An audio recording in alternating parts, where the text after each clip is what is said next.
Voilà, gloire au Seigneur. Donc on s'est arrêté dans cet endroit. Donc on va dire simplement un petit mot. Donc là on vient de la ville de Milet. Donc on a pu expliquer que c'était la ville où l'apôtre Paul est celui qui avait appelé les anciens d'Éphèse et qui voulait les voir avant de partir, parce qu'il partait pour Jérusalem et qu'il leur avait dit qu'il ne verrait plus son visage. Pourquoi on s'arrête ici? Parce que derrière moi, derrière ce portail, il y a une route qui date du 6e, 7e siècle. Cette route, on peut encore la voir aujourd'hui. Et cette route, elle est celle qui fait 18 km. Elle est celle qui va de Milet. Et elle va jusqu'à une ville où elle n'est pas mentionnée dans la Bible, c'est Didyme. Parce que des fois on m'a dit, oui mais c'est écrit dans la Bible. Oui mais c'est le nom d'une personne. C'était le nom de Thomas, qui s'appelait aussi en surnom Didyme, qui signifie les jumeaux. Peut-être qu'il avait un frère jumeau.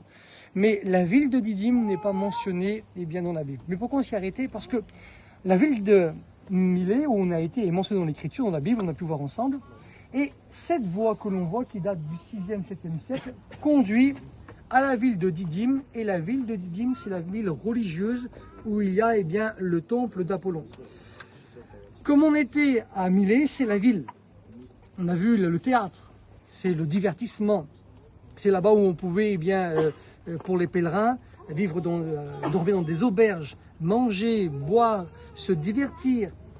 Et si on voulait faire un pèlerinage, aller dans l'endroit religieux, on empruntait cette voie qui faisait 18 km avec de gros pavés, donc c'est difficile à marcher, et on allait au sanctuaire d'Apollon. Pour nous, il y a un parallèle aussi dans la Bible.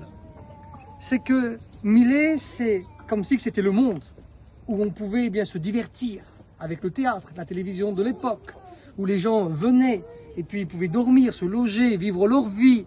C'est le symbole du monde. Mais pour aller au temple, il fallait emprunter un chemin qui était difficile, sinueux, 18 km de long, avec de gros pavés, c'est difficile à marcher.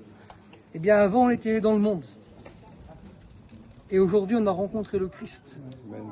Et c'est le chemin qui est étroit et difficile. Eux, ils prenaient un chemin étroit et difficile de 18 km de long pour adorer des idoles. Et Paul nous dit dans 1 Corinthiens 10, derrière les idoles, il y a des démons.